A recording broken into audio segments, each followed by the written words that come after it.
So you don't watch basketball, or you barely keep up with the big names all season, and all of a sudden a significant other, a crush, a best friend, or a family member is pressuring you to watch game one with them?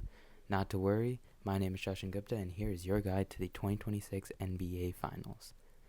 First of all, let's talk about the teams that are in the finals. This year we have the San Antonio Spurs, that being San Antonio, Texas, playing against the New York Knicks. Let's start off with some basic storylines for each of these teams. Beginning with the Spurs, my favorite team, the Spurs are a team with historic success since they've joined the NBA. They've won a total of 5 NBA championships in their history, the most recent being in 2014 against LeBron James. You've probably heard of him. And the Miami Heat. Interestingly, the first championship that the Spurs ever won in 1999 was against the New York Knicks on the back of their star players at the time, Tim Duncan and David Robinson. Speaking of those guys, the Spurs have a rich culture in keeping their old players, or as they call them, alumni, around and having them teach and assist the current players. There's some important names here when it comes to Tim Duncan, who is a Hall of Fame power forward who won 5 championships with the team. He's pretty much a household name in San Antonio. He won Finals MVP in 3 of those, and he's widely regarded to be a top 10 player of all time in NBA history. He's known as the big fundamental for his simplistic yet effective play, and that play led him to 2 MVPs league wide. Next, we have Argentinian Manu Ginobili, who is a Hall of Fame shooting guard who is mainly known for being the Sixth Man of the Year for the Spurs, as well as a 4-time NBA champion with the Spurs. A lot of his ball was well known for when he was overseas. However, we love him in Spurs Nation. Next, we have Tony Parker, who was the original French star on the roster, and he is a 4-time champion as well and a 1-time Finals MVP in a sweep against LeBron James and the Cleveland Cavaliers. The last really big alumni is David Robinson. He was a 2-time champion with the Spurs and a former DPOY, which means Defensive Player of the Year, and MVP. There are other names you may hear like George Gervin or a personal favorite of my own, Kawhi Leonard, but really these 4 are the prize jewels of the Spurs alumni. A huge topic is the recent retirement of Hall of Fame and who some regard, including me, to be the best coach of all time in Greg Popovich, who led all of the players mentioned above and led the Spurs through all 5 of those championship runs. Basically, he's like a god to Spurs fans for his contribution not only to the team but the city itself. And unfortunately, due to his older age and worsening medical conditions, he decided to sideline himself from the immense stress that comes from being a coach in the NBA. But Pop is always going to be in the locker room and at the games talking to Spurs players and Spurs coaches, helping them out. Now let's get into a few more storylines. The Spurs before this season had not made the playoffs since 2019, which is on the backs of DeMar DeRozan and LaMarcus Aldridge. The Spurs are also such a young team that they are barely older than the starters for the University of Michigan men's basketball team, which is kind of crazy to think about because these are full-fledged NBA players. While being this young, they are looking to ultimately be the favorites in this matchup after taking down the Portland Trailblazers in 5 games, the Minnesota Timberwolves in 6 games, and the OKC Thunder in 7. The Spurs will look to tie the Chicago Bulls with 6 NBA championships in their history if they can win this one. So the longest tenured Spur is the reigning Sixth Man of the Year, Keldon Johnson, who has been a Spur since 2020, and this is his and most of the team's first playoff run. Keldon is number 3, and he comes off the bench through the regular season, and he has provided the juice to the Spurs team that has led them to the 60-win season that they just had. But in the playoffs, he hasn't necessarily been as good. Now let's get on to the starters. We begin with number 4 point guard out of Kentucky, De'Aaron Fox, who was acquired from the Sacramento Kings via trade. Despite his smaller frame, he has been an incredibly effective NBA player due to his efficient scoring and his extremely quick speed. We have starting shooting guard Stephon Castle, number 5, who is a second-year player. Last year was the Rookie of the Year and a former national champion from his time at UConn. Despite his talent, sometimes he can struggle with fouling often, and hey, this may be my Spurs fan bias coming in, But because of his attitude and his demeanor on the court, he can sometimes be an unfair target by the refs for weaker or maybe softer fouls that you generally wouldn't be seeing called on other players. At small forward, we have the second longest tenured Spur in number 24, Devin Vassell, who has become an immediate scorer, but has also become one of the best defensive players and being a top 3 defensive player in the entire league during these playoffs. Power forward Julian Champagnie was acquired off free agency after the 76ers decided to cut him to sign a G League player to play in the dunk contest.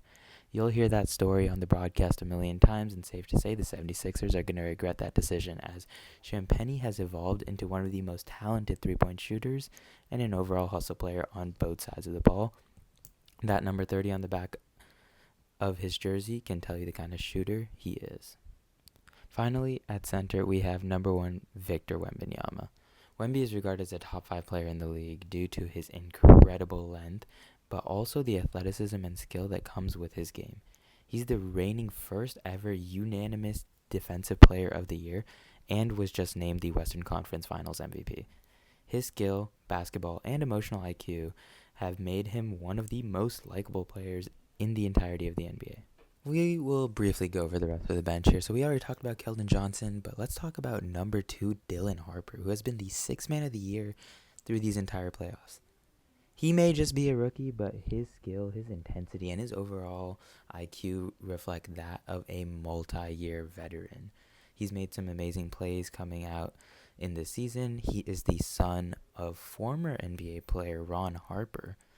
And overall, Dylan is looking like a long-term NBA player. Number 7, Luke Cornett, has been struggling coming off the bench for Wemby in these playoffs. But against OKC, he had a LeBron-esque block in Game 7 to get the Spurs over the hump, and he is also a former NBA champion from his time with the Boston Celtics.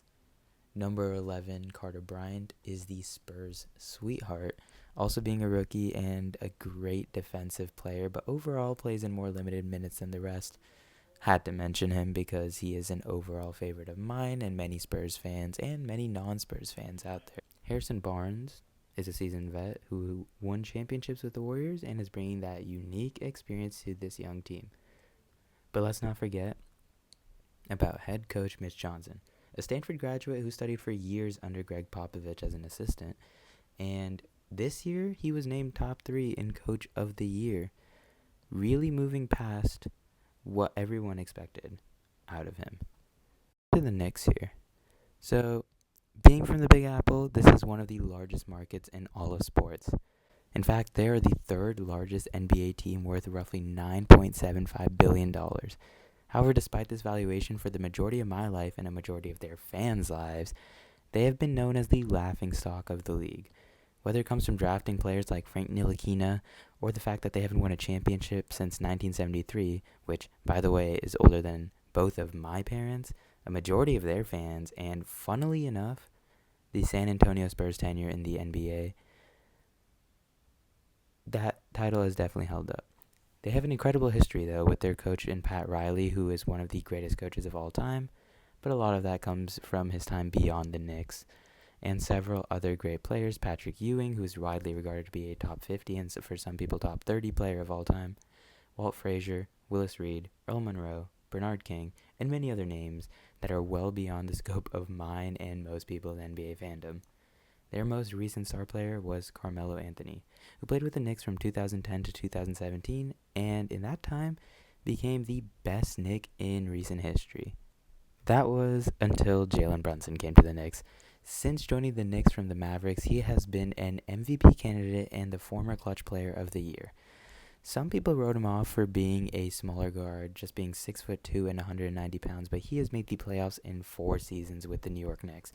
2 years making the Eastern Conference Finals, and this year finally getting over the hump and making this championship run. The Knicks fans are looking to end their long run of mediocrity and move towards being one of the league's superpowers, powered by an all-star sideline with names like Timothy Chalamet and Kylie Jenner. Let's go more into the players We already went into number 11, Jalen Brunson, but let's go into other players like Karl Anthony Towns. He's known for his zesty behavior and mannerisms, but let's stay a little bit on the court. Number 32 is a former first overall pick by the Timberwolves and was recently part of the blockbuster trade that sent him to New York in the 2024-25 season.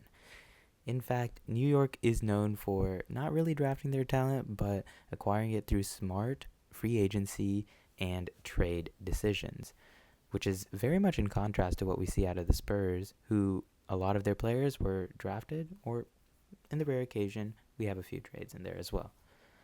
Continuing with Karl Anthony Towns, originally he was struggling to figure out how to manage his role in the offense, even saying he didn't know what his role in the offense was. But the Knicks let him take control of the offense with his passing abilities, and it has been a huge improvement, and he is averaging almost 6 assists a game in this postseason.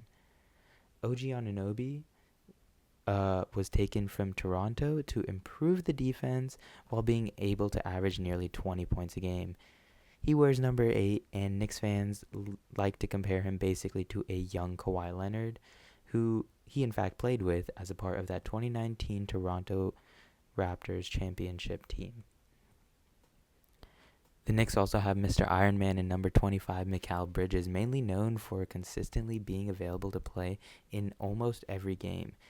And this season, he started all 82 games for the New York Knicks.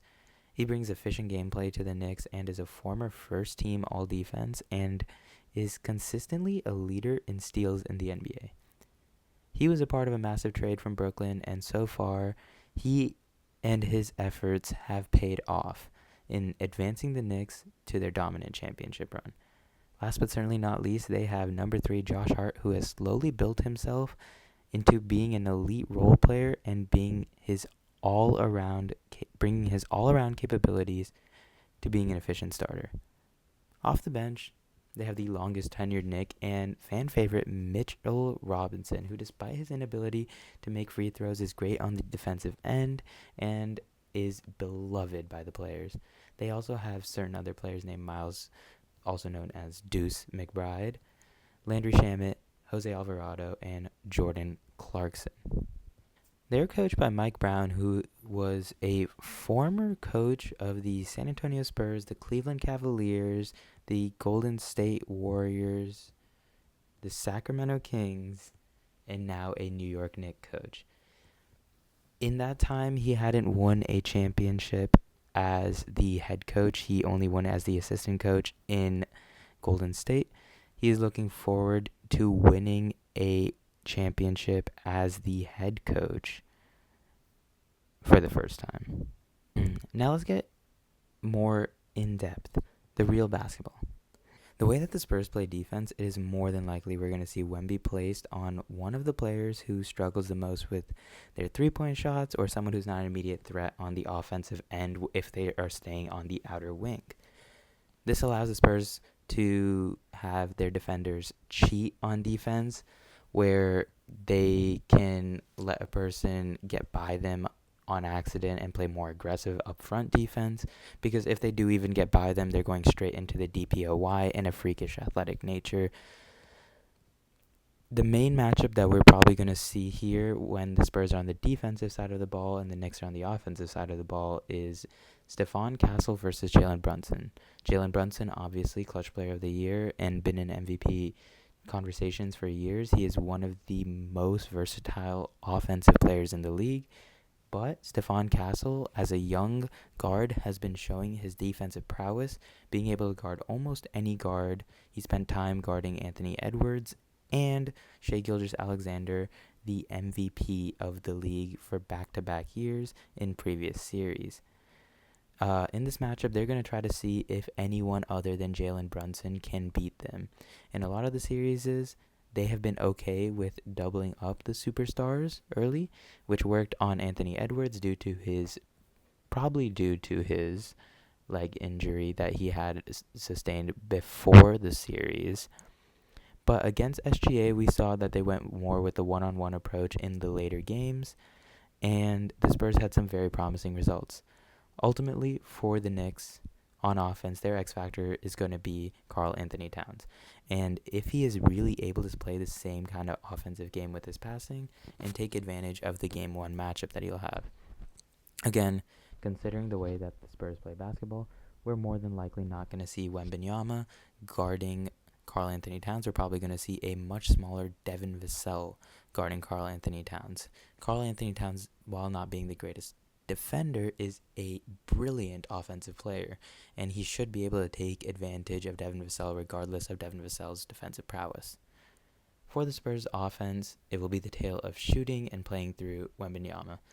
In games where Wemby is aggressive, we see a higher percentage of success for the Spurs in comparison to the games in which he is not. The Spurs will need to see a motivated Wemby going for shots that are his, but also not forcing and settling for long shots that are not necessary or earlier in the shot clock.